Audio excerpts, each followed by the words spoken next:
The 26th of November 2025, late at night, it's about 10 o'clock. I'm not going out anywhere tonight or anything, I'm turning in soon. The way of the world. I made a video earlier today about Trump's address to the United Nations, which I think was priceless, and it won't be uploaded until the 27th. If I start uploading here now, it'll slow up my internet for emails and stuff. Slowed up desperately. The internet's very bad where I am here, but it's good enough for most stuff, for videos and that, for playing them, but maybe in the morning or later on. I have several places I can leave my phone and it'll upload straight away. Several people have internet, no problem. It's just a bit slow here. So I have the one done on Trump, and you'll be seeing that first, and his address to the United Nations and the consternation this is causing worldwide and in Europe. One of the things I was amazed at in it was that he praised President Trump. He praised Friedrich Merz, the German Chancellor, which is the Prime Minister. He praised him for stopping the whole green stuff. It's all news to me. I thought I was very up to speed on all these things. It's all news to me. I don't think he is reopening any nuclear power plants, and I don't think it's going to happen anytime soon. I don't think they're stopping the wind energy. I think the wind energy is still running, and I think they're still rolling out solar power. Now, maybe Trump had a private chat, and maybe they're finally realising that everything I've been saying about energy was true. You can't power anything from renewable energy. Now, the river running here. It's the glide down into County Monaghan and Meath. But up here they call it the Lagan, which I take grave exception to. We always said it's the Glide. But it's a spate river, and it drains the basin of the Loughnane Mountain in East Cavan as it runs eastward, and it eventually runs into the sea at Annigasson in County Louth. It's a good trout net in places. So anyway, my grandmother told me she saw hired boys here catching salmon that length in it, that stick a fork into them. Just here beside me, but not anymore, because there's a dam down at the Wishing Well. Now there was a mill in the Wishing Well, and it done a bit of work. That's where the original town name was Cabra, which is called after the town land. But there was another mill called Howell's Mill up here, and there was a dam on it. And my grandmother remembered it bursting. They didn't build it right; it burst, but it lasted a good while. Now, with all this sort of power, like river power and hydropower, if you put the standard river today driving some kind of a water wheel, you'd only get a few watts. It would do almost nothing. You might get it to light a flash lamp bulb, just about. You might, and I don't think it would. Now, I had water mills. When I was a young lad, I had a water wheel with flaps on it that it'd go round in the river, and it'd dam up kind of with stones and sods, and the water would run underneath. It'd fill about 7 inches by 7 inches of a square in weather like this. Now, when there comes a flood, if there comes a very bad night's rain, you have a desperate flood in the river. It's too big to be manageable. But if you are scutching flax or grinding corn or doing anything which would be farm related usually, but scutching flax is where you take the centre of the flax and you leave the toe is the waste, and it takes the linen pieces out of it. Scutching, they call it, those scutchers. But when there would be a decent amount of water in the river, they'd dam it up and they'd let it go at a controlled rate. And then if there was too much water, it'd go over the dam, it'd flood over the dam. And if there's too little, you just have to build it up, and you might be a week building it up. Well, maybe that's excessive. You might be maybe 4 days building it up. And when you had the dam full, you only had between the top of the dam and the sluice gate, which might be only about maybe 5 feet, but 5 feet. So it'd run at 5 feet, and once that water was gone, you had no water left. You might get 2 hours scutching, 2 hours grinding a corn out of your whole build-up. So this idea that renewable energy worked even long ago, that's a bit of a myth. what they did was in Ireland with the water, they arranged their farming, grinding, and all that for certain times when there was a good flood of water, and they got it done. They got it done to some degree. All wooden equipment, and there's still one of those up around Kells somewhere. But it only gave a limited amount. Now, in the case of the one in Kells on the Blackwater River, there would be a slightly bigger head of water. There was a lot of water in that river, so you'd get a bit better output, a bit better. It worked a bit better. But it depended on the river. There were nearly no mills I know of on the Shannon, one of the longest rivers in Europe, because it's too slow a fall. It only falls something like 15 metres from Dowra down to Limerick. It's too slow. There was one on the River Fane over at O'Rourke's Mill at Inniskeen, or Crinchico is the townland in County Monaghan, just where it joins Armagh, near Cullaville. And I saw it, though it used to be, there used to be grates to stop the salmon going down into the mill. It was a turbine, I think, a water turbine, and I saw dead salmon on top of the thing where they'd clashed down and they'd be killed on O'Rourke's Mill, but it was closed at that stage. It was a big mill. But anyway, the thing is, it worked. It was good enough where you needed to do a few hours work, where you needed a good bit of power for grinding, for scutching flax, but it was never really used for threshing. You never brought your sheaves of wheat or your sheaves of oats to the mill. You did your own threshing, and that was either with flails, which was back-breaking work with big flails beating it, and then it was winnowed. It was dropped down so the wind blew the chaff out of it and the small seeds of weeds, and then you brought it to the mill for grinding. Understand? You brought it to the mill when it was all ready, and those big stuff.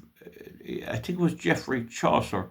He was an English poet and famous writer, and he talked about the miller and the merry miller. And a lot of the merry miller was, if you had really good corn, really good wheat or barley, and you brought it into the miller, you'd nearly want to stand with it, because if some fella came in with bad wheat that mix yours up, the miller would be a bit of a crook, and he'd instead of milling yours and giving you back yours, he might keep yours and mill inferior stuff, and then sell the other to the bakeries.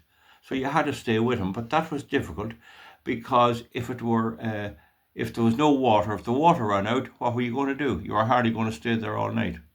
It was the same with the wind in Holland, and there was some windmills in Britain, in England, and Chaucer wrote about them, and he'd only be able to grind when there'd be wind blowing. Now, I don't think windmills were ever used for scutching flax. The blade on a scutcher is flat like that. It goes like that. It goes like that. You know, it hits it.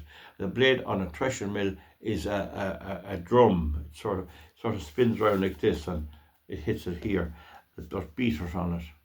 Okay, and the grind is stone. It's two stones rubbing against each other, almost touching, but not just quite touching. And sometimes wee bits of grit would come off it. You'd be eating a bit of bread there, and you'd get wee bits of the stone. Wouldn't matter. Longo didn't care about that. That was throw it into you was the idea, and you're lucky to get it. But anyway, the whole thing about renewable energy for agricultural purposes, it was the best they could do. At this house here, I can do a video if you show you. There was a drum and a big long stick, a big long wood, and the horses walked around. 2 horses walked around and pulled the drum round, and it was geared up very, very fast. And I saw them doing it at the minority steam threshing. It was hardship on horses, because not only had they to pull this desperate geared up weight, they had to go round in a circle, and that was hard on them too. There was a churn here, and there was a donkey that would drive it for the churn, and they used to be able to let the donkey off on his own. They put a rope on his winkers here, on his bridle, and it would go round with him somewhere. I don't quite know, but that was the thing. But it was very hard to get the speed up to do anything. You could scutch if you got good rain, good flood, but not too much. It would run out on you. You had to send your staff home. Uh, you could mill if the wind was blowing at a certain speed, and it had to be a certain speed, and that was all right. And then there was the whole trouble of the miller being a bit of a crook, and what happened? You're darning corn. You could be out pulling the weeds. You could thresh it with flails. You could have a horse threshing mill, maybe, if you're well to do. You could winnow it, winnowing they called it, dropping it down, and the wind would blow the seeds and the sperry they called it out, and you might have very clean corn.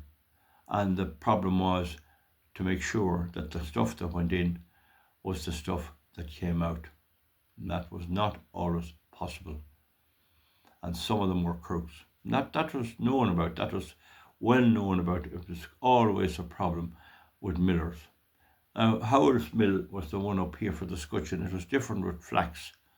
With flax, you just brought in and they were ready to go, or they'd stack it up there in stacks, and you got your flax back, because it was hard to cheat with it, because all flax was the same, and flax was extremely labour intensive. You had to pull the plant out of the ground. They used to call the fields where they'd grow it purgatory. We had 2 fields here, first and second purgatory, to be pulling the flax. So be sold in Goodhill and to go on to the linen mills in Belfast. So the point is, even long ago, there was no utopia. There was no great times with weather-related power. It was extremely fickle, extremely difficult, and as soon as they could get rid of it, they did. In the case of Howell's mill, the dam burst, and they got a steam engine, according to my grandmother, a boiler and a steam engine, and the sparks from the steam engine got out and lit the tow. The tow was the waste of it, and it'd be dry stuff, and it burnt the whole thing and burnt the mill to a degree.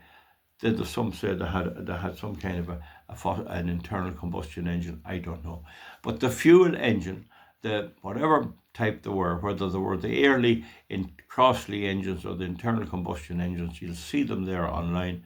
They were an immense improvement. They're still using them in India, but at least you had power when you wanted it. You weren't relying on bad weather. And the other thing about wind and water power is it generally comes at bad weather. It's not the time that is the most suitable to be handling crops at all, because you have wind blowing it all over the place.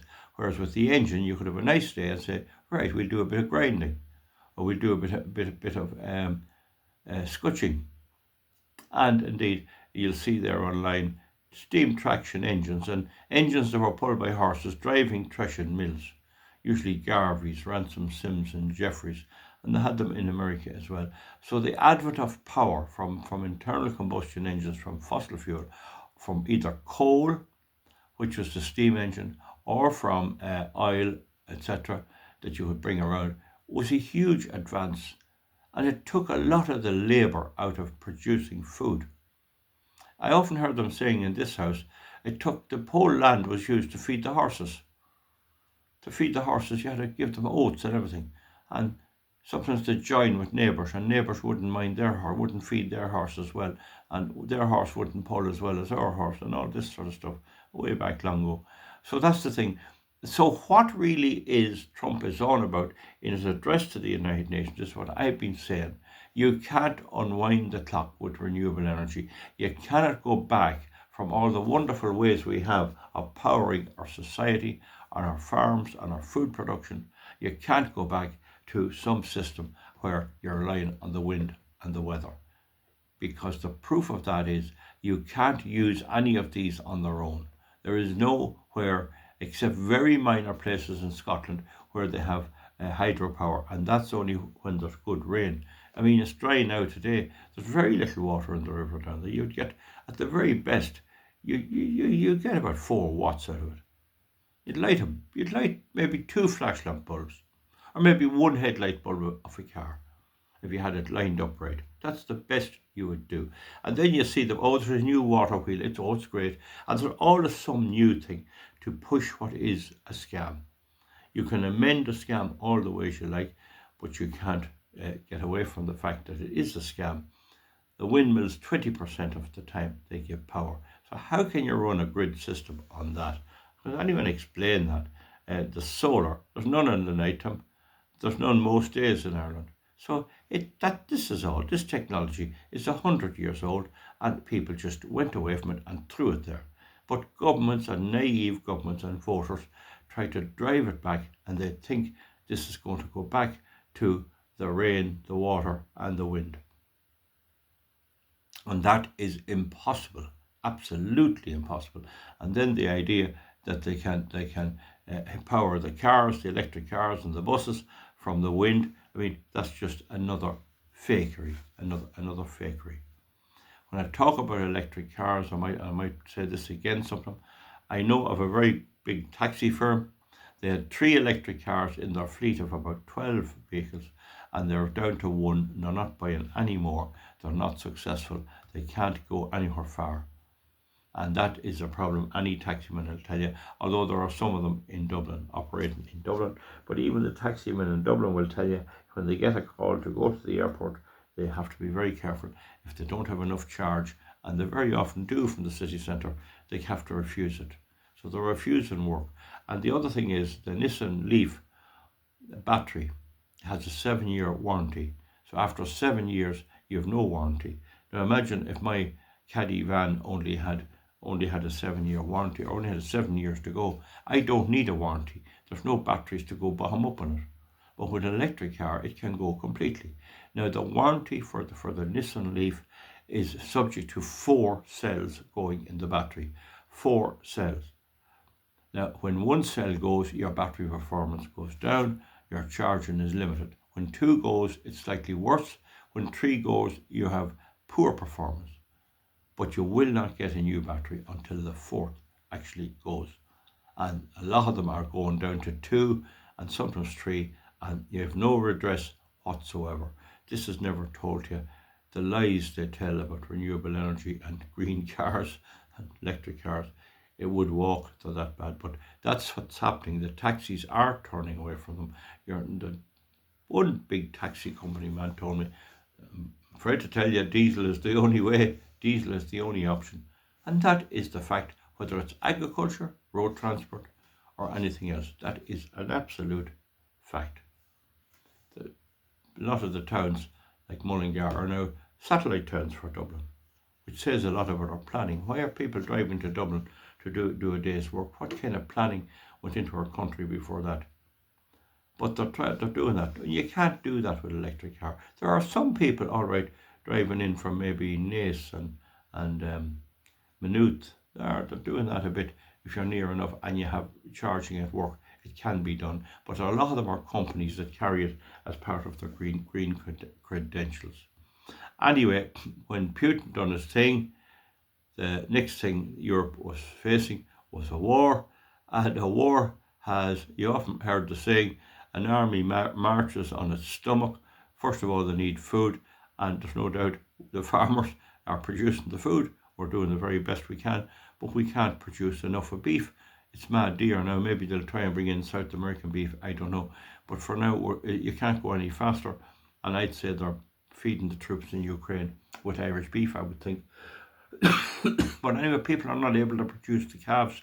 A lot of work to producing calves, and you need to be there, especially at calving time. And so that's the story. The other thing for wars are essentially fought with steel, and brass for the bullet casings and the artillery casings.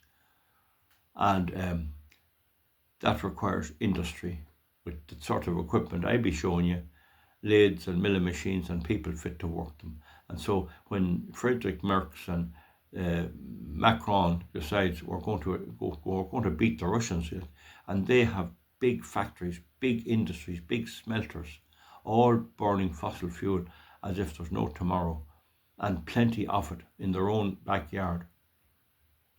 And they have all this, and Europe now having gone down the road of green energy is now going to build up food production. They're going to build up factories. They're going to make all sorts of artillery and everything else. And the youngsters doesn't know how to do any type of tooling. They'll be relying on digital and computer-aided design. It's not that simple. You need people who could do this type of work, and you need to have it part of the culture with apprenticeships and everything else. And so they're realizing now that haven't the capacity to do it. And then they turn to Trump, they turn to the United States, and they think they're going to do it.